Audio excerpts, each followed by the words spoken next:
ನವಿಲು ನೋಡಿ ಗಿಡಗಳನ್ನು ಚಿಗುರು ತಿನ್ನಲಿಕ್ಕೆ ಅಂತ ಬರ್ತಾಯಿತ್ತು.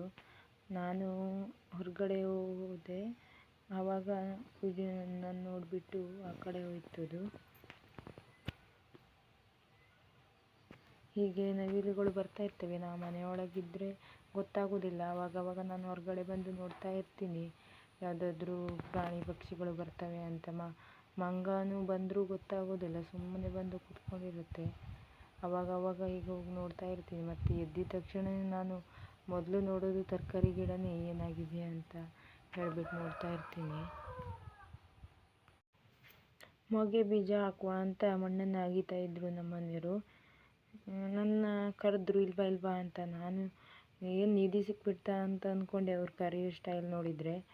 ಆಮೇಲೆ ಹೋಗಿ ನೋಡ್ತೀನಿ, 2 ಮೊಟ್ಟೆ ಇತ್ತು ಅಲ್ಲಿ. 4-5 ಇತ್ತಂತೆ. ಅವರು ಅಗಿಯುವಾಗ ಮಣ್ಣಡಿಗಾಯಿತು ಅಂತ ಹೇಳಿದರು. ಯಾವುದ್ರ ಮೊಟ್ಟೆ ಅಂತ ಗೊತ್ತಿಲ್ಲ ಸರಿಯಾಗಿ, ಹಾವಿಂದ ಅಥವಾ ಹರಣೆ ಅಂತ ಹೇಳ್ತೀವಿ ಅದರದ್ದು ಅಂತ ಗೊತ್ತಿಲ್ಲ. ನಮ್ಮ ಮನೆಯವ್ರು ತೋರಿಸಿದ್ರು, ನಾನು ಹಾಗೆ ನೋಡ್ತಾ ಇದ್ದೀನಿ. ನಮ್ಮ ಮನೆಯವ್ರ ಹತ್ರ ನಾನು ಹೇಳ್ತಾ ಇದ್ದೆ, ನಮ್ಮ ಮುಖಕ್ಕಂತೂ ನಿಧಿಯೆಲ್ಲ ಸಿಗೋದಿಲ್ಲ ಬಿಡಿ, ಸಿಕ್ಕಿದ್ರೆ ಈ ರೀತಿ ಮೊಟ್ಟೆಗಳೇ ಸಿಗ್ತವೆ ಅಂತ ಹೇಳ್ತಾ ಇದ್ದೆ ಅವ್ರ ಹತ್ರ. ನೋಡಿ, ನಿನ್ನೆಷ್ಟೇ ಬೀಜ ಹಾಕಿದ್ದೆ. ಅದು ಇವತ್ತು ಮಳೆ ಸ್ಟಾರ್ಟ್ ಆಗಿದೆ. ಇವತ್ತಿನ ಸಿಕ್ಕಾಪಟ್ಟೆ. ನಿನ್ನೆಲ್ಲ ಒಮ್ಮೆ ಬಿಸಿಲು ಒಮ್ಮೆ ಮಳೆ ಇತ್ತು. ಇವತ್ತು ಮಳೆ ಫುಲ್ ಸ್ಟಾರ್ಟ್ ಆಗಿದೆ. ನೋಡಬೇಕು ನಾಳೆ ಬರ್ತದೆಯಾ ಇಲ್ವಾ ಅಂತ. ಮೊಳಕೆ ಬಂದರೆ ಖುಷಿ ಆಗ್ತದೆ ನೋಡುವ.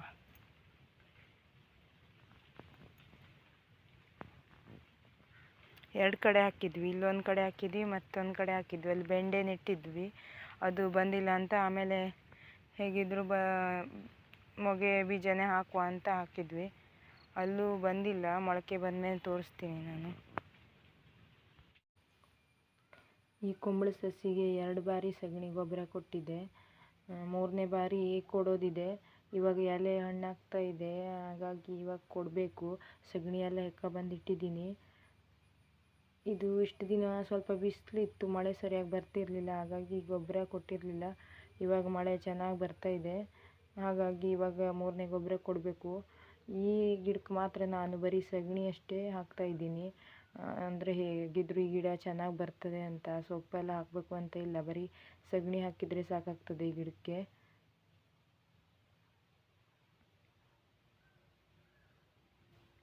ಯಾವುದೇ ಗಿಡಕ್ಕಾದರೂ ನಾವು ಲಾಸ್ಟ್ 3ನೇ ಗೊಬ್ಬರ ಕೊಡ್ಬೇಕಾದ್ರೆ ಚೆನ್ನಾಗಿ ಸಗಣಿಯನ್ನು ಹಾಕ್ಕೊಡ್ತೀವಿ, ಮತ್ತು ಮಧ್ಯದಲ್ಲಿ ಗೊಬ್ಬರ ಕೊಡ್ತಿರೋದಿಲ್ಲ.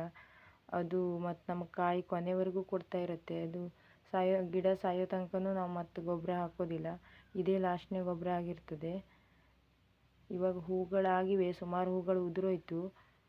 ಫಸ್ಟ್ ಸ್ಟಾರ್ಟಿಂಗ್ ಆಗಿದ್ದ ಹೂಗಳೆಲ್ಲ ಹಾಗೆ ಉದುರೋಗ್ತವೆ, ಆಮೇಲೆ ಕಾಯಿಗಳು ಬರ್ತಾ ಇರ್ತವೆ.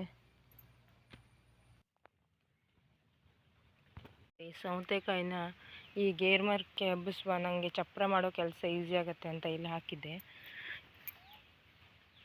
ಈ ಇಲಿಗಳು ಯಾವ ರೀತಿ ಉಪದ್ರ ಕೊಡ್ತವೆ ಅಂದರೆ ನೋಡಿ, ಇಲ್ಲೇ ಮನೆ ಮಾಡ್ಕೊಂಡಿದೆ ನೋಡಿ. ಈ ಮರದ ಸುತ್ತಲೂ ಎಲ್ಲ ಕಡೆನೂ ಮನೆ ಮಾಡ್ಕೊಂಡಿವೆ.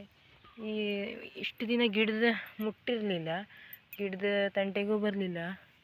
ನಿನ್ನೆ ಏನು ಮಾಡಿದೆ ಅಂದರೆ ಈ ಬುಡದ ಅರ್ಧ ಕಟ್ ಮಾಡಿಬಿಟ್ಟಿದೆ. ಈ ಬುಡನ ನಾನು ಬೆಳಗ್ಗೆ ಎದ್ದು ನೋಡ್ತೀನಿ, ಗಿಡ ಕೆಳಗಡೆ ಮಲ್ಕೊಂಡಿದೆ. ಇದು ಯಾಕೆ ಹಿಂಗೆ ಅಡ್ಡ ಬಿದ್ದಿದೆ ಅಂತ ಬಂದು ನೋಡ್ತೆ, ಇಲ್ಲಿ 2 ಗಿಡದ್ದು ಬುಡ ಅರ್ಧ ಕಟ್ ಮಾಡಿದೆ. ಈಗ ನಾನು ಮಣ್ಣಾಕಿ ಎತ್ತರ ಮಾಡಿ ಇಟ್ಟಿದ್ದೀನಿ, ಇಲ್ಲಿ ಕಟ್ ಮಾಡಿತ್ತು ಈ ಕಡೆ. ಇವಾಗ ನಾನು ಅದು ಕೆಳಗಡೆ ಬಿಡದಾಗಿದ್ದಂಗೆ ಮಣ್ಣನ್ನು ಎತ್ತಾಕಿ ಬುಡದವರೆಗೆ ಮುಚ್ಚಿದ್ದೀನಿ, ಅದು ಕಟ್ ಮಾಡಿದವರೆಗೆ. ಹಾಗಾಗಿ ಗಿಡ ನೆಟ್ಟು ನಿಂತ್ಕೊಂಡಿದೆ. ಇಲಿಗಳಿಗೆ ಬೆಸ್ಟಾಗಿದೆ ಇಲ್ಲಿ ಮನೆ ಮಾಡಿಕೊಂಡು ಇಲ್ಲೇ ಕಟ್ ಮಾಡ್ತವೆ ಗಿಡಗಳನ್ನೆಲ್ಲ. ನಾವು ಕಷ್ಟಪಟ್ಟು ನೆಟ್ಟಿದ್ದ ಗಿಡನ ಯಾವ ರೀತಿ ಕಾಪಾಡ್ಕೊಳ್ಳೋದು ಅಂತ ಗೊತ್ತಾಗ್ತಿಲ್ಲ. ನೋಡಿ, ಇಲ್ಲೊಂದು ಗಿಡ ಮಾಡಿದೆ,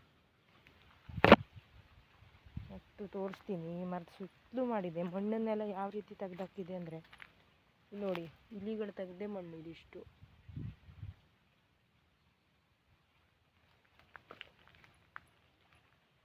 ಗೇರ್ ಮರದ ಬುಡಕ್ಕೆ ನಾವು ಸೊಪ್ಪನ್ನೆಲ್ಲ ಕೊಚ್ಚಿ ಹಾಕಿ ಇಟ್ಟಿದ್ವಿ. ಅದನ್ನು ಮಲ ಎಳೆ ಬರ್ತದೆ. ಇಲಿಗಳಿಗೆ ಯಾವ ರೀತಿ ಬೆಸ್ಟ್ ಆಗಿದೆ ನೋಡಿ. ಇಲ್ಲೊಂದು ದೊಡ್ಡ ಮನೆ ಮಾಡ್ಕೊಂಡಿದ್ದೆ. ಏನಾಯಿತು ಅಂದರೆ ನಾನು ಕಾಲಡಿಗೆ ನೋಡಲಿಲ್ಲ ನೋಡಿ. ಈ ಥರ ಕಳೆ ಇದ್ರೆಲ್ಲ ಕಷ್ಟ. ಸಣ್ಣ ಹಾವನ್ ಮರಿ ಇತ್ತು, ಮೆಟ್ಟೆ ಬಿಡ್ತಿದೆ ಯಪ್ಪ, ಡಸ್ ಅಂತು ಜೀವೆಲ್ಲ.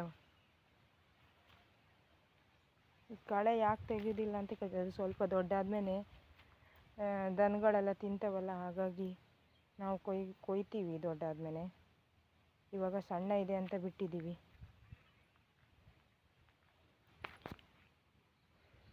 ನೋಡಿ, ಇಲ್ಲೇ ತಿಂಡಿ ಹಾಕಿರ್ತೀನಿ ಹಕ್ಕಿಗಳಿಗೆ. ಅದು ಇಲ್ಲೇ ತಿಂದುಬಿಟ್ಟು ನೋಡಿ ಇಲ್ಲೋಗಿ ಮನೆ ಮಾಡ್ಕೊಂಡಿದ್ದೆ. ಇನ್ನೊಂದು ಕಡೆನೂ ಯಾವ ರೀತಿ ಆಗಿದೆಯೋ ನೋಡಬೇಕು. ಬನ್ನಿ ಇನ್ನೊಂದು ಕಡೆ ನೋಡ್ಕೊಂಡು ಬರುವ ಏನಾಗಿದೆ ಅಂತ.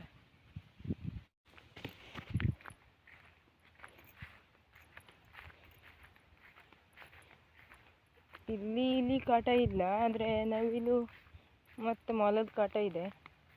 ನೋಡುವ ಯಾವ ರೀತಿ ಮಾಡಿದೆ ಬಿಡೋಣ ಅಂತ. ಇದು ಚೆನ್ನಾಗಿದೆ, ಇದು 3 ಚೆನ್ನಾಗಿ ಬಂದಿದೆ. ಇದು ನೋಡಿ ತಿಂದುಬಿಟ್ಟಿದೆ ಎಲೆಯನ್ನು. ಈ ಗಿಡ ಅಂತೂ ರುಂಡನೇ ಇಲ್ಲ, ರುಂಡನೇ ಹಾರ್ಸೋಕೆ ನಡೆದಿದೆ ನೋಡಿ. ಎಲ್ಲ ಗಿಡನೂ ಮುಟ್ಟೋದಿಲ್ಲ, ಅದಕ್ಕೆ ಇಷ್ಟ ಆಗ್ತದೇನೋ ಅದೇ ಗಿಡವನ್ನೊಂದು ತಿಂದುಬಿಟ್ಟು ಹೋಗ್ತದೆ ನೋಡಿ. ಗಿಡನೇ ಕಾಣಿಸೋದಿಲ್ಲ, ಈ ಎಲೆನೂ ಹೋಗಿದೆ. ಯಾವ ರೀತಿ ಮಾಡ್ತೇವೆ ಅಂತ ಕಷ್ಟಪಟ್ಟು ಇಡೀ ದಿನವೂ ಇದಕ್ಕೆ ಆರೈಕೆ ಮಾಡಿ ಆಮೇಲೆ ಈ ರೀತಿ ಆದರೆ ಎಷ್ಟು ಬೇಜಾರಾಗ್ತದೆ ಅಂತ.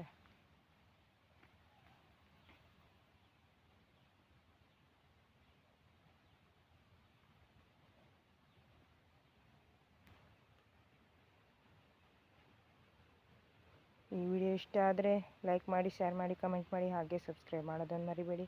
ನೆಕ್ಸ್ಟ್ ಮುಂದಿನ ವಿಡಿಯೋದಲ್ಲಿ ಸಿಗೋಣ. ಈ ವಿಡಿಯೋ ನೋಡೋದಕ್ಕಾಗಿ ಧನ್ಯವಾದ.